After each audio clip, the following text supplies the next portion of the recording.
Բարև ձեզ Արարատ հեռուստաընկերության եթերում շտապ օգնություն հաղորդաշարն է, մենք խոսում ենք ամենակարևորի մարդու առողջության մասին, հարգելի հեռուստադիտողներ, եւ քանի որ մենք աշխատում ենք ուղիղ եթերում, դուք նույնպես ունեք հնարավորություն մասնակցելու մեր հաղորդմանը, զանգահարեք ձեր հարցերով 54 89 34 հեռախոսահամարով կամ գրեք մեր էլեկտրոնային փոստին շտապ օգնություն շնիկ Արարատ gzig.tv.am հասցեով։ Այսօր հարգելի հեռուստադիտողներ, մենք կրկին անդրադառնում ենք մի կարևոր թեմայի, մեր ատամների առողջությանը եւ սիրով տաղավար ենք հրավիրել մեր հանրապետության գլխավոր օրթոդոնտ բժշկական գիտությունների դոկտոր Արթուր Փափազյանին, նորից եմ հիշեցնում մեր հեռախոսահամարը 54 89 34 զանգահարեք ձեր հարցերով։ Բարև ձեզ, պարոն Փափազյան։ Շնորհակալ եմ, որ ժամանակ տրամադրեցիք եւ եկաք մեր հաղորդմանը հյուր։ Խնդրում եմ ասեք, թե ինչ է ընդհանրապես օրթոդոնտիան, որովհետև մենք անընդհատ կարդում ենք, լսում, որ ստոմատոլոգներ կան, ովքեր նաև օրթոդոնտներ են եւ նրանք առանձնակի գործ են անում, օրթոդոնտիայի հիմնական խնդիրները որոնք են։ Նախ շատ շնորհակալ եմ հրավերի համար։ Խնդրեմ։ Եվ ուզում եմ հայտնեմ իմ ողջունային առումով, որ շատ հաճելի է զրուցել օրթոդոնտիայից ոչ միայն աշխատանքի ժամին, այլ աշխատանքից դուրս, այս գեղեցիկ տաղավարում։ Մեր աշխատանքի ժամին։ Ձեր աշխատանքի ժամին։ Այո։ Եվ սիրով փաստորեն ինձ մեծ պատիվ է տրված ներկայացնել օրթոդոնտիա մասնագիտությունը կարճ սեղմ ժամկետում։ Օրթոդոնտիան դա ժամանակակից ստոմատոլոգիայի մի ուրույն ճյուղ է, ուղղություն է, որը զբաղվում է դիմացանոթային անկանոնությունների կանխարգելումով, ախտորոշումով եւ բուժումով։ Իսկ ավելի եթե փորձեմ պարզ, խոսքը գնում է ծորտիկ դասավորված ատամների քանակի խնդրի, կցվածքի խախտման եւ այլն եւ այլն։ Օրթոդոնտիան ես շատ հաճախ սիրում եմ առանձնացնել մի առանձին բնագավառ եւ այդ առանձնացման հիմքում ընկած այն, որ շատ մեծ ստեղծագործական հիմք եմ տեսնում օրթոդոնտիայում եւ դրանով եմ երևի սիրարված այդ մասնագիտությանը։ Այսինքն սա ստոմատոլոգիայի հենց այն ճյուղն է, որը ապահովում է կարճ եթե ասենք գեղեցիկ ժպիտը, այո, եւ ուղղում է ատամները։ Ես փորձեցի հենց օրթոդոնտիա բառի թարգմանությունը գտնել եւ լատիներենից թարգմանաբար այն նշանակում է հավասար ատամներ։ Դուք շատ իրավացի եք, այո, օրթոդոնտիան հենց այդպես էլ թարգմանվում է, իսկ ինչ վերաբերում է գեղեցիկ ժպիտին, ես այդ առումով չէի ուզենա առանձնացնել օրթոդոնտիան ստոմատոլոգիայից, մենք բոլորը ստոմատոլոգներով ծառայում ենք նաև նրան, որ իհարկե պացիենտ ունենա գեղեցիկ ժպիտ։ Այո, մեր դերը այդ առումով շատ մեծ է, բայց առանձնանալ չի ուզենա։ Բժիշկ, փաստորեն եւ կանխարգելումը, եւ ախտորոշումը, եւ բուժումը երեք գործառույթներով էլ օրթոդոնտիան զբաղվում է եւ հիմնականում, այսպես ասած, ցակ ու ցրիվ կամ սխալ ծուռումուռ տեղակայված ատամների դիրքի շտկումն է եւ կծվածքի շտկումը։ Ես որքան պատկերացրեցի բուժման հիմնական ֆունկցիաները, հա։ Իսկ ինչից են գալիս այդ խնդիրները։ Օրինակ, երբեմն տարօրինակ է, երբ ծնողները ընտանիքի գրեթե բոլոր անդամները ունեն կարծես թե հավասար եւ կարգուկանոնով ատամնաշար, բայց երեխաներից մեկի մոտ կարծես պարզապես այսպես շախտված լինեն ատամները, ոչ մեկը իր տեղում չլինի։ Ինչ վերաբերում է կանխարգելման, ախտորոշման եւ բուժման, նրանց բաժանելը մեկը մյուսից գրեթե անհասկանալի կլիներ, չի կարող օրթոդոնտիա գոյատևել առանց որևէ մեկի։ Ինչ վերաբերվում է ձեր կողմից հնչեցած չափազանց կարևոր հարցին, թե որն է պատճառը, եթե չփորձեմ բարդացնել պատասխանս անցնել մասնագիտական գիտական տերմինոլոգիայով, շատ պարզ եթե փորձեմ բացատրել, պետք է անպայման շեշտը դնենք թե ժառանգական գործոնի վրա եւ կյանքի ընթացքում ցանկացած մեծ կամ փոքր գործոն անպայման ցավոք սրտի անպայման իր հետքն է թողելու ատամների դասավորվածության, կցվածքի խախտումների եւ այլն եւ այլն։ Այստեղ ես չեմ կարող չնշել օրինակ շնչառական խնդիրները, որոնք չափազանց կարևորվում են մանկական հասակում։ Այո։ Ես այստեղ չեմ կարող չշեշտել կաթնատամների դերը եւ կուզենայի օգտվեի այս առիթից եւ եւս մեկ անգամ բարձրացնեմ այն հարցը, որ իմ խորին համոզմամբ կաթնատամները, նրանց առողջությունը եւ նրանց, այսպես ասենք, դասավորվածությունը շատ մեծ հետք են թողելու ապագա մեր ատամների դասավորվածության, կենսունակության վրա։ Իսկ Եվ հենց որպես կանխարգելիչ միջոցառում կաթնատամների առողջությանը հետևելն է, այո։ Հավանաբար հենց դուք շատ ճիշտ թիրախավորեցիք ձեր հարցը, այո, եւ կաթնատամների դերը ցավոք սրտի ազգաբնակչության շրջանում շատ նսեմացվում է,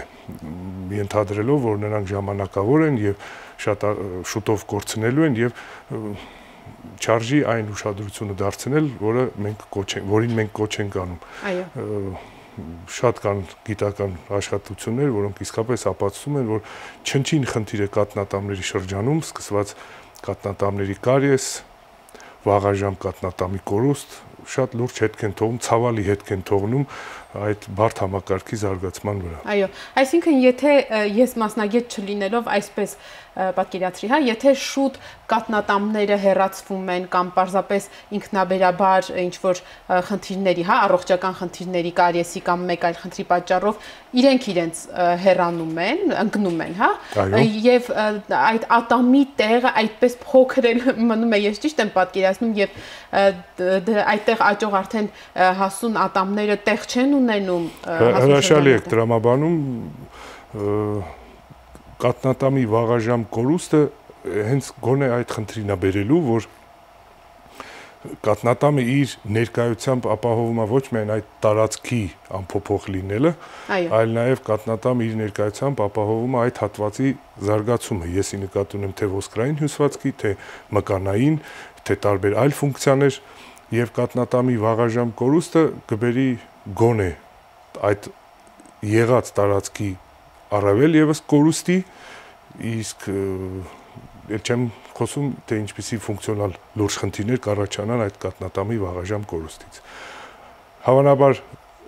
դա էլ է ընկած այն գաղափարի հիմքում, որ մինչև վերջերս օրտոդոնտիան համարվում էր մանկական ստոմատոլոգիայի ճյուղ։ Այո։ Նա իր վերջին տարիների բուռն զարգացումով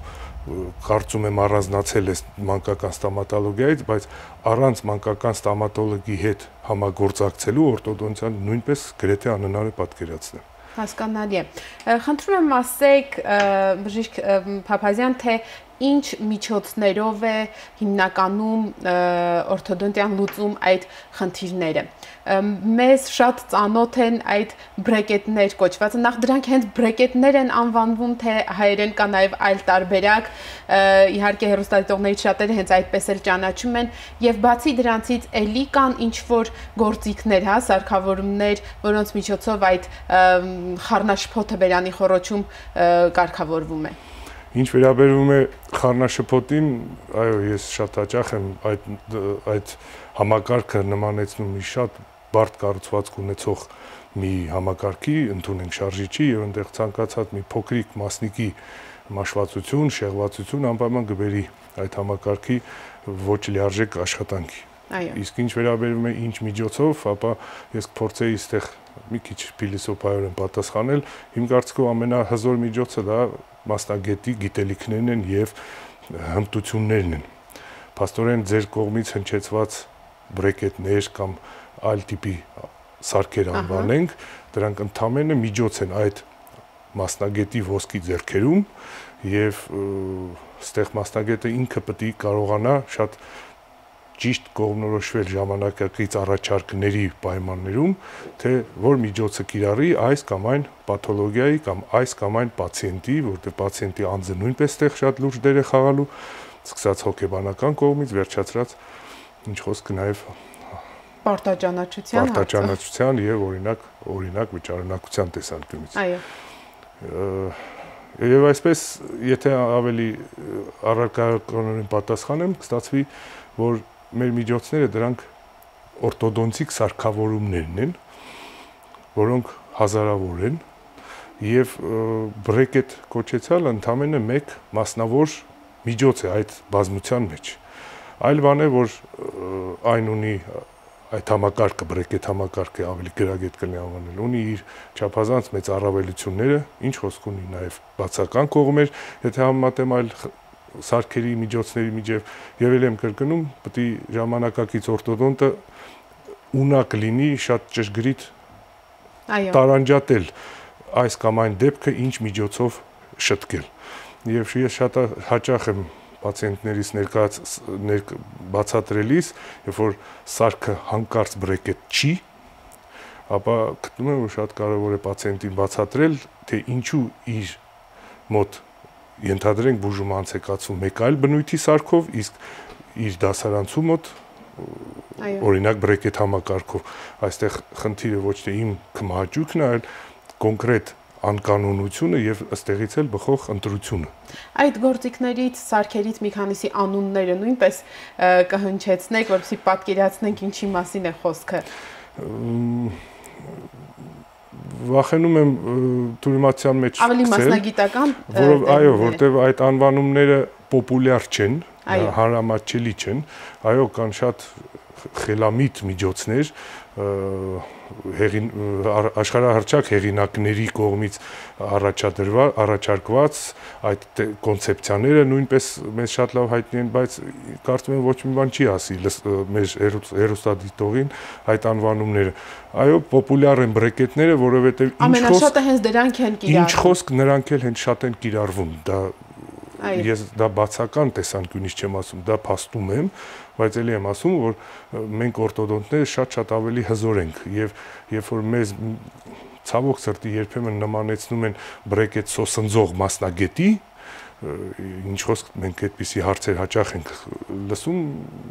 փորձում եմ միշտ պատիվը բարձր պահել օրտոդոնտիայի եւ բացատրել, որ մենք բրեկետների հեղինակը չենք, մենք բրեկետ ընդամենը մի փոքրիկ միջոց է, գործիք է իմ ձեռքերում։ Այո, պարոն Փափազյան, խնդրում եմ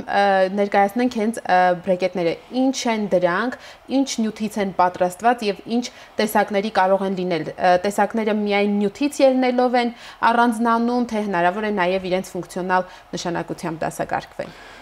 Պետք է հնչեցնեմ մի զարմանալի տեղեկություն, բրեկետների բուժման կոնցեպցիան հայտնի է դարձել գրեթե 100 տարուց ավել ժամանակ, այսինքն որքանով էլ նրանք դիտարկվում են որպես ժամանակակից բուժման միջոց, նրանց նախահայրը առաջարկվել է նրանցով աշխատել, կիրառել գրեթե 100 տարուց ավելի ժամանակ արդեն մենք ծանոթ ենք այդ կոնցեպցիային։ Այո։ Իհարկե ժամանակի ընթացքում զարգացում են ապրել թե ամրացման եղանակները, թե սոսնձման եղանակները, հետո որպեսզի հասկանալի առաջ են եկել այնպիսի խնդիրներ, ինչպիսին են մետաղների շփումներ, կատարելագործման են ենթարկվել այդ եւ մի շարք այլ, այսպես ասենք, պարամետրեր, որոնք այսօր շատ մեզ համար կարեւոր են։ Իսկ ինչպիսի տեսակներ են լինում, ես կփորձեի պատասխանել հարցին կամ մասնագիտական, որը բավական բարդ կստացվի պատասխանը, որովհետև այնտեղ հաշվի են առնվում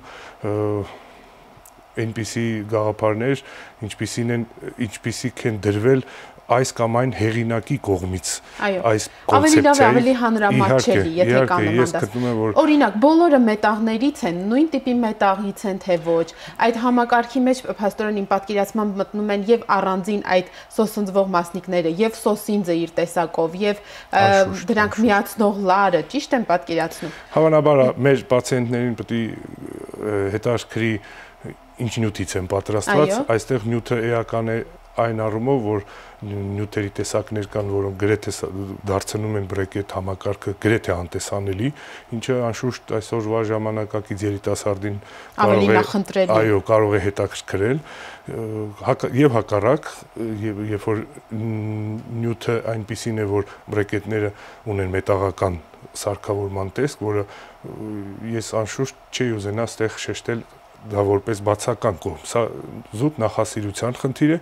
Իսկ ես կարևորում եմ տվյալ գաղափարի մեջ այն, որ պացիենտը օրտոդոնտիկ բուժումը անցկացնելիս չպետք է իրեն դիտարկի որպես տուժված, նա պետք է նույնպես վայելի կյանքը, պետք է զբաղվի իր սիրած աշխատանքով, ուսուցումով, չշեղվի այդ օրտոդոնտիկ բուժման պատճառով, չդառնա ամաչկոտ, կոմպլեքսներ չառաջանան, այնպես որ կախված թե պացիենտը ինչ նախասիրություն ունի, զբաղվածության որակը, ոլորտը, կարող ենք միասին պացիենտի հետ ընտրել տեսանելին, թե անտեսանելին, օրինակ։ Պացիենտին կհետաքրքրեր նաև այն գաղափարը, որ բրեկետները կարող են լինել թե այսպես ասենք տեղադրվում են ատամների արտաքին մակերեսին, թե տեղադրվում են ատամների ներքին, այսպես կոչված բերանային մակերեսին, կոչվում է լինգվալ կամ լեզվային տեխնիկա, որը ունի իր չափազանց դրական եւ չափազանց իմ խորին համոզման բացական կողմերը։ Որոնք են դրանք։ Սկսած նրանից, որ շատ մասնագետներ, շատ գիտական աշխատություններ միևնույնն է մնում են այն կարծիքի, որ այդպիսի տեխնիկան միևնույնն է դիսկոմֆորտի առումով հանգիստ չի թողնում։ Իհարկե կարելի է պացիենտին հատուկ վարժությունների օգնությամբ հարմարեցնել, բայց միևնույնն է այդ խնդիրը միևնույնն է մնում է արդիական։ Այդ աշխատանքը այդպիսի տեխնիկայով շատ բարդանում է, իմ կարծիքով անիմաստ բարդանում է,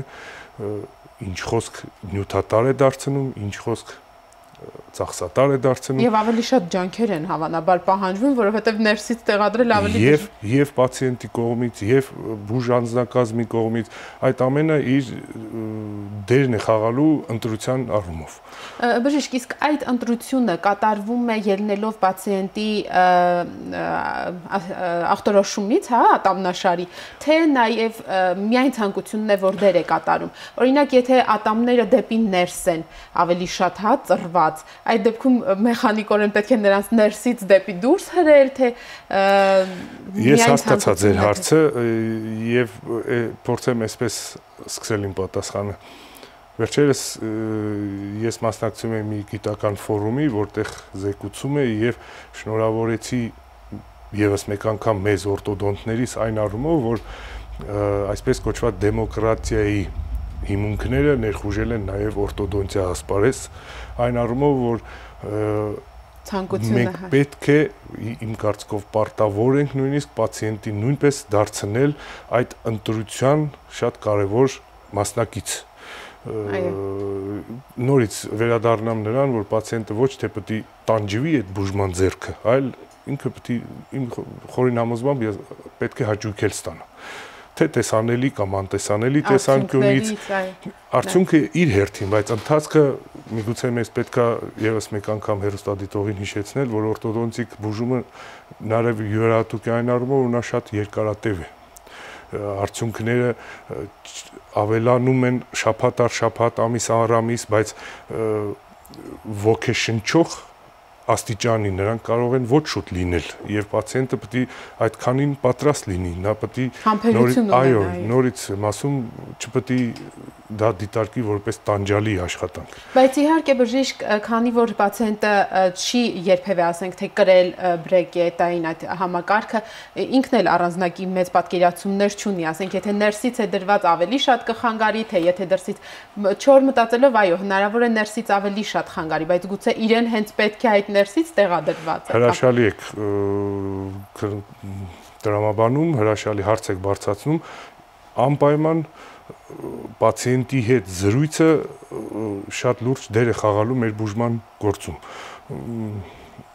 Պետք է ասեմ, որ ամենայն դեպս առաջի մի քանի այցերի շրջանում մենք օրտոդոնտներս շատ մեծ ժամանակ ենք հատկացնում, նույնիսկ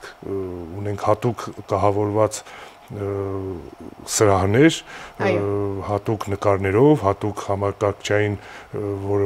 տեսանյութերով եւ այլն, որտեղ փորձում ենք պացիենտին, մեր ապագա պացիենտին շատ մոտեցնել այդ բուժման գործընթացին, որպեսզի նա պատկերացնի սկզբից մինչև վերջ, ինչ բոլոր բուժման բոլոր փուլերը, բոլոր նյուանսները, ելևէջները, ինչ պետք է սպասենք, ինչ խնդիրներ, ինչպես լվանանք եւ այլն ատամները։ Խնդրում եմ բժիշկ Փափազյան, դուք նշեցիք, որ երկարատև է։ Ասեք մոտավորապես սահմանները, հա, ամենակիչը որքան կարող է տևել եւ ամենաշատը որքան պիտի համբերի մարդը այդ բրեկետներով, եթե համբերում է, հա, որովհետեւ դուք գնում եք նրան, որ դա նրա համար նույնիսկ հաճելի լինի կրելը։ Եվ խնդրում եմ ասեք, կա որոշակի տարիքային սահմանափակում։ Իմ պատկերացմամբ արդեն կաթնատամների վրա չարժե, որ նման մեծածավալ գործողություններ կատարվեն, թե նման դեպքեր նույնպես լինում են։ Եվ մեծահասակների դեպքում կարող է արդեն լինել մի տարիք, որ արդեն չօգնի որևէ մի տեսակի բրեկետը։ Ես ձեր հարցապնդումից կանդրադառնամ սկզբից ձեր թույլտվությամբ երկրորդ հարցին։ Ահա։ Զրուցենք տարիքից։ Ըստ տեսական տեսության։ Այո։ Չկա որևէ սահմանափակում։ Այսինքն օրտոդոնտիկ բուժման կարելի է ենթարկել գիտականորեն հիմնավորված բուժման սկսած ծննդյան, նույնիսկ ներարգանդային կյանքից, չէ՞ որ հղիության ընթացքը կառավարելը, որակը բարձրացնելը, դա նույնպես ազդեցություն է ապագա անձնավորության դիմացնոտային անուղղակի իսկ վերին սահմանը նույնպես գոյություն չունի։ Այսինքն տարիքը չի սահմանափակում, ներողություն, տարիքը չի փակում այդ պացիենտի առջև այդ ասպարեզը, այդ հնարավորություն։ Այլ բան է, որ տարիքը իրենն է թելադրում մոտեցումների, կոնցեպցիաների առումով, այն ինչը կարելի է եւ այն արագությամբ, այն որակով կարելի է օրինակ դեռահասի մոտ ստանալ, այդ նույնը անհնար է պատկերացնել մեծահասակի դեպքում, այսինքն թե արագություններն են փոխվում բուժման, թե ոճը բուժման։ Այսինքն օպտիմալ ամենանախընտրելի տարիքը դեռահասության շրջանում այդ հարցը լուծելն է, այո։ Եթե թույլ տաք, ես վերադառնամ ձեր ասած կաթնատամների փուլին, երբ որ դուք հնչեցրեցիք այդ հարցը, եւ ասեմ, որ ի հակառակ այդ տարածված կարծիքի կաթնատամների փուլում, եթե ես ունենայի տենց ֆանտաստիկ հնարավորություն ազդել կաթնատամների փուլում դիմացնոտային համակարգի վրա, անպայման այդ հնարավորությունից ես կօգտվեի եւ մենք շատ ունենք պացիենտներ, ովքեր կաթնատամային շրջանում մեր պացիենտներն են արդեն ստեղ նորից դեր է խաղում անկանոնության որակը, ինչ բնույթի անկանոնության հետ գործ ունենք։ Դեպքեր կան, որ մենք գիտականորեն հիմնավորում ենք այդ բուժման հետաձգումը, ավելի այլ ենթադրենք դեռահաս տարիք եւ դեպքեր կան, երբ որ մենք ծնողին կոչ ենք անում չուշացնել թեկուզ մեկ շաբաթ։ Հասկանալի է։ Բժիշկ, խնդրում եմ երկու բառով ընդամենը, որքան ժամանակից որքան ամենակիչն ու շատը կարող է տևել եւ անցնենք նորից գովազդի։ Ես կարող եմ միջին ստատիստիկ ժամկետ ասել, խոսքը գնում է տարի-տարուկես ակտիվ օրտոդոնտիկ բուժման մասին։ Դեպքեր կան որպես բացառություն ավելի երկար եւ որպես բացառություն ավելի կարճ։ Բժիշկ, ես նախապես առանձնացրել եմ մեզ էլեկտրոնայինով ուղարկված հարցերը, ընթերցեմ, հասցնենք գոնե պատասխանել։ Իմ երեխայի քթի մեջ երկրորդ աստիճանի ադենոիդ հայտնաբերվեց ներքթային սոնոգրաֆիայով, աղջիկը 7 տարեկան է, ստորին ծնոտը նկատելի առաջ է մղվել, հիմնականում բերանը բաց է պահում։ Խնդրում եմ ասեք, ո՞րն է առաջնային ադենոիդը հեռացնելը, հետո բրեկետ տեղադրելը եւ եթե այո, վիրահատությունից որքան ժամանակ հետո կարելի է տեղադրել բրեկետը։ Ծավալուն հարց է, բայց խնդրում եմ փորձեմ հնարավորինս հակիրճ։ Հարցի հիմքում վստահաբար մենք ունենք եւ ժառանգական գործոն, իսկ եթե ոչ, ապա վստահաբար կարող եմ ասել, որ խանգարված քթային շնչառությունը լրջագույն դեր է խաղում այդ տարիքի մանուկի դիմացնոտային համակարգի զարգացման գործում։ Պնդել, թե որն է առաջնայինը, ես կկարողանայի միայն երեխային զննելուց եւ համապատասխան կոկորտ ականջ մասնագետի հետ համատեղ կոնսուլտացիանել, ինչը հաճախ է մեր պրակտիկայում տեղի ունենում եւ ներողություն եւ համատեղ պետք է բուժման պլան մշակվի տվյալ պացիենտի համար։ Եթե խնդիրը լուծվում է կոնսերվատիվ եղանակով, այո, ինչը միգուցե եւ երկարատև բնույթ կրի գիտկոկորտ ականջի տեսանկյունից, չի բացառում նույնիսկ բուժումը անցկացնել զուգահեռ։ Եթե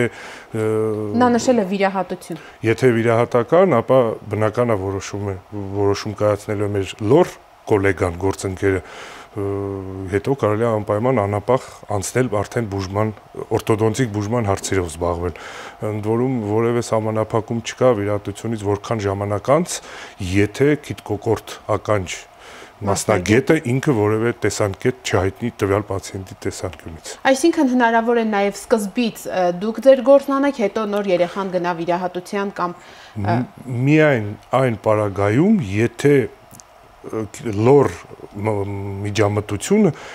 ինչ-ինչ այլ հիմնավորված պատճառներով հետաձգվում է։